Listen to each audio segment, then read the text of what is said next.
पहले तो मैं बहुत शुक्रगुजार हूँ आपका कि आपने मुझे इतनी इज्जत बख्शी। और इसी के साथ वो एक क्लैरिफिकेशन मुझे आजकल हर जगह देना पड़ रहा है। मेरा परिचय एक इतिहासकार के रूप में देते हैं, और आपको अगर बताऊं कि मेरा ट्रेनिंग टाइम हुआ तो आपको हैरानी होगी।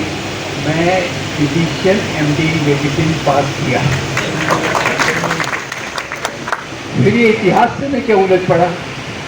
मुझे क्या लेना देना था इतिहास से। तो दोस्तों, 6 दिसंबर 1992 को जब बाबरी मस्जिद को शहीद किया गया तो मेरे अंदर भी कुछ चीज़ें टूट गई। मुझे लगता था कि भाई इस देश में मजदूर आंदोलन, किसान आंदोलन, विद्यार्थी आंदोलन ये सब चल रहे हैं, ये समाज को बदल देंगे। और वो सपना जो भगत सिंह ने देखा था, अंबेडकर ने देखा था, गांधी ने देखा था, उस रास्ते पर हम चल पड़े। ये हिंदू मुसलमान का मामला क्या है, ये तो सॉल्व हो जाएगा, ये ऊपरी मामला। 6 दिसंबर के बाद कहीं मुझे चोट पहुंची और तब मैंने इतिहास को पढ़ना शुरू किया। और आज हैरानी की बात है, क्योंकि मैं ईमानदार रहना चाहता हूँ अपनी बात के प्रति। आप ये मत समझिए कि मैं पेशे से इतिहासकार हूँ। मैं इतिहास समझना चाहता हूँ, क्योंकि आज इतिहास है। याद रखिए, आज अगर इतिहास को इस प्रकार से नफरत का हथियार नहीं बनाया गया होता तो बहादुर शाह जफर की जयंती इतने कम पैमाने पर नहीं होती। इस बात को याद रखिए। ये इसीलिए है जो इतिहास के माध्यम से मुसलमानों को एक डेमोनाइज किया गया है, उनका दानवीकरण किया गया है, कि एक कुछ लोगों को मिलकर बहादुर शाह जफर, जिन्होंने पहली बार जंग आज़ादी का नेतृत्व किया, उसके लिए हमको लोगों को जमा करना पड़ता है। एक आध बार 2-4 कार्यक्रम होते हैं, बहुत सराहनीय है। इसलिए ये कार्यक्रम जो कर रहे हैं, दिल्ली में भी मेरे ख्याल से कमीना बेगम ने इस प्रकार का कार्यक्रम किया, या आप लोग कर रहे हैं।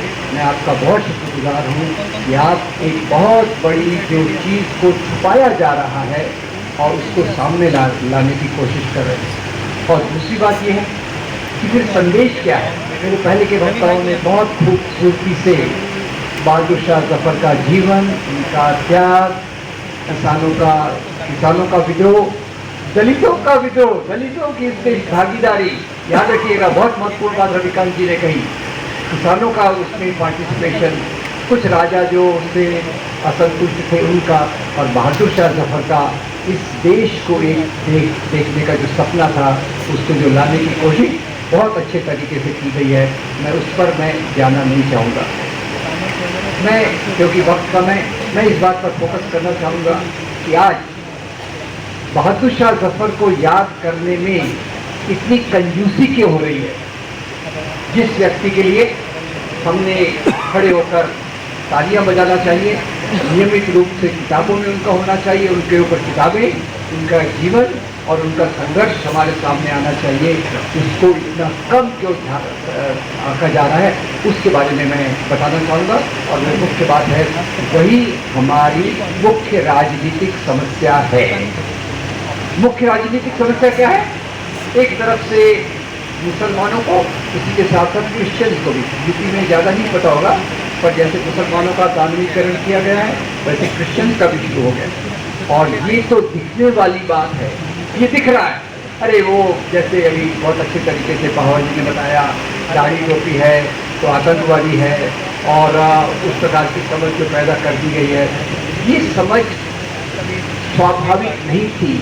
ये भारत की सभ्यता संस्कृति में इस प्रकार की समझ नहीं थी।